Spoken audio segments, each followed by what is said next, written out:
আসসালামু আলাইকুম। কেমন আছেন আপনারা সবাই? আজকে আমি আপনাদেরকে দেখাবো যে আম ইন্দোনেশিয়াতে কী ধরনের তারপুলিন বেসিক্যালি ব্যবহার করা হয়। তো এখানে দেখতে পাচ্ছেন এই যে তারপুলিনটা, এই তারপুলিনটা মোটামুটি প্রাইসটা একটু ভালো, মানে ভালো বলতে মোটামুটি সস্তার মধ্যে আছে। এই সস্তা তারপুলিনটাই সবচেয়ে বেশি ইন্দোনেশিয়াতে ব্যবহার করা হয় এবং এই তারপুলিনটার ব্র্যান্ডের নাম হলো অর্চিড। তো আপনারা জানেন যে আমি আসছিলাম ইন্দোনেশিয়াতে ট্রেনিং করার জন্য। তো সেখানেরই এই একটা ফার্মে আসছিলাম। এই যে দেখতে পাচ্ছেন এটা হলো, এই ট্যাঙ্কের মধ্যে কোনো পানি নাই। আপনারা যদি দেখেন ওই যে দেখতে পাচ্ছেন যে অর্চিড ব্র্যান্ডের লোগো আছে।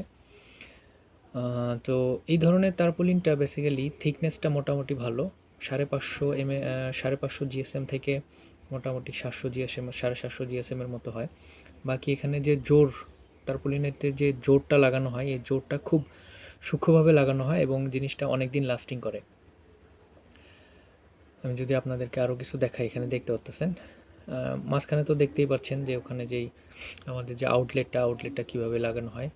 তো আউটলেটের ইয়েটা বাকি এই তারপুলিনটা আমার জানা মতে বাংলাদেশে নাই, কিন্তু বাংলাদেশে হয়তো লোকাল ব্র্যান্ড থাকতে পারে, বাট এই জিনিসটা আসলে কোরিয়া থেকে আসছে। আর এখানে দেখতে পাচ্ছেন তারা যেই লোহার ম্যাশটা ইউজ করছে, লোহার খাঁচাটা, এখানে যে ইয়াটা এখানে বেসিক্যালি ওরা ইউজ করে এটা হলো 4 mm 5 mm এরকম একটা ইউজ করে। তো আপনার ইচ্ছা করলে একটু কম বেশি করতে পারেন এবং এটার উপর অবশ্যই আপনার স্প্রে করে দিবেন যাতে জিনিসটা জং না পড়ে।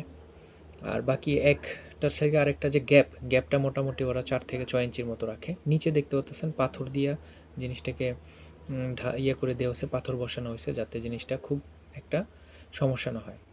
বাকি এখানে দেখতে পাচ্ছেন আরেকটা তারপুলিনের নিচে যেই কার্পেটটা ব্যবহার করা, এটা খুব সস্তা ধরনের একটা কার্পেট। এটা আপনারা মোটামুটি এটা জাস্ট শুধু তারপুলিনটাকে বাইরে থেকে প্রোটেকশন দেওয়ার জন্য, আর কোনো এটার কাজ নাই।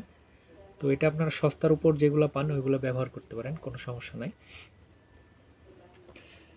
বাকি তারপুলিনই ব্যবহার করতে হবে এমন কিন্তু কোনো জিনিস নাই। আপনার ইচ্ছা করলে সিমেন্টের ট্যাঙ্কেও করতে পারেন। সিমেন্টের ট্যাঙ্কে যে বায়োফ্লক হবে না এমন কিন্তু কোনো ধরা বাঁধার নিয়ম নেই। বাকি এখানে দেখতে পাচ্ছেন এই যে জোর লাগানো হয়েছে। জোর লাগানোর সময় আপনারা অবশ্যই জিনিসটাকে ওয়েল্ডিং করতে পারেন, অথবা যদি এরকম এরা যে গুণা দিয়ে বাঁধছে এটাও বাঁধতে পারেন, কিন্তু সেক্ষেত্রে লক্ষ্য রাখতে হবে যেন তারপুলিন এবং অন্যান্য জিনিসগুলো যাতে কোনো ক্ষতিগ্রস্ত না হয়।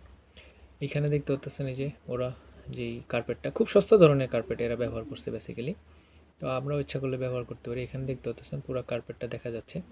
এই ধরনের কার্পেট অথবা এই যে বাংলাদেশে যেটা সালা টাইপের বলা হয় আর কি, অথবা কার্পেট টাইপের, এগুলো জাস্ট শুধু তারপুলিনটাকে আমার বাইরে থেকে প্রোটেকশন দেওয়ার জন্য, আর কোনো এটার ইয়া নাই। এখানে একটু আগে পানি ছাড়া হয়েছিল। তো এই তারপুলিনটা হইলো অর্চিড ব্র্যান্ড, এটা বেসিক্যালি কোরিয়ার প্রোডাকশন, মোটামুটি আর কি ভালো।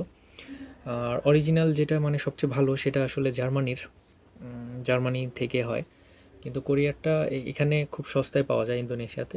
আর ইন্দোনেশিয়াতে সিমেন্টের ট্যাঙ্ক বেসিক্যালি ইউজ করা হয় না, কারণ সিমেন্টের ট্যাঙ্কে খরচ অনেক বেশি হয়ে যায়। তো আমাদের দেশে মনে হয় সিমেন্টের ট্যাঙ্কে অতটা খুব খরচ হওয়ার কথা না। তো আপনারা কাউন্ট করে দেখবেন যে সিমেন্টের ট্যাঙ্কে খরচ বেশি হয় না আমার তারপুলিন করলে খরচ বেশি হয়, সেই হিসাব করে আপনারা জিনিসটাকে সেট আপ করতে পারেন। বাকি যদি কেউ আপনাদেরকে বলে থাকে যে সিমেন্টের ট্যাঙ্কে হবে না, তারপুলিনের ট্যাঙ্কে করতে হবে, এই ধরনের সমস্যা এটা সেটা, তার মানে বুঝবেন যে ধান্দাবাজি করছে। কারণ তারপুলিনেই করতে হবে এমন কোনো কথা নাই, সিমেন্টের ট্যাঙ্কে হবে আলহামদুলিল্লাহ, এখানে কোনো সমস্যা নাই। বাকি যারা বইলা থাকে ওটা শুধুমাত্র তারপুলিন বেচার ধান্দায় বইলা থাকে, আর কোনো ইয়া নাই এটাতে। বাকি আপনারা সিমেন্টের ট্যাঙ্কে, প্লাস্টিকের ট্যাঙ্কে অথবা তারপুলিন যে কোনোটাতে আপনার যেটাতে আপনার খরচ কম হবে সেটাতে আপনারা করতে পারেন, কোনো সমস্যা নেই। ঠিক আছে? তো আর বাকি তারপুলিন ট্যাঙ্কে আরেকটাও সমস্যা আছে, সেটা হলো তারপুলিন ট্যাঙ্ক কিন্তু ইঁদুরে কাটার সম্ভাবনা থাকে অনেক সময়, সো ইঁদুর থেকেও সাবধান থাকবেন। আর বাকি তেমন আর কোনো সমস্যা নাই। তো আমরা তো জানেন যে ইন্দোনেশিয়া আসছিলাম, ইন্দোনেশিয়া আমাদের ট্রেনিং মোটামুটি শেষ। তো আমরা যাবো ইনশাল্লাহ, পরবর্তীতে আবার বাংলাদেশেও করব, ইন্ডিয়াতেও করব ইনশাল্লাহ। তো সবাই ভালো থাকবেন এবং আমাদের জন্য দোয়া করবেন এবং অবশ্যই 5 ওয়াক্ত নামাজ পড়বেন। আসসালামু আলাইকুম।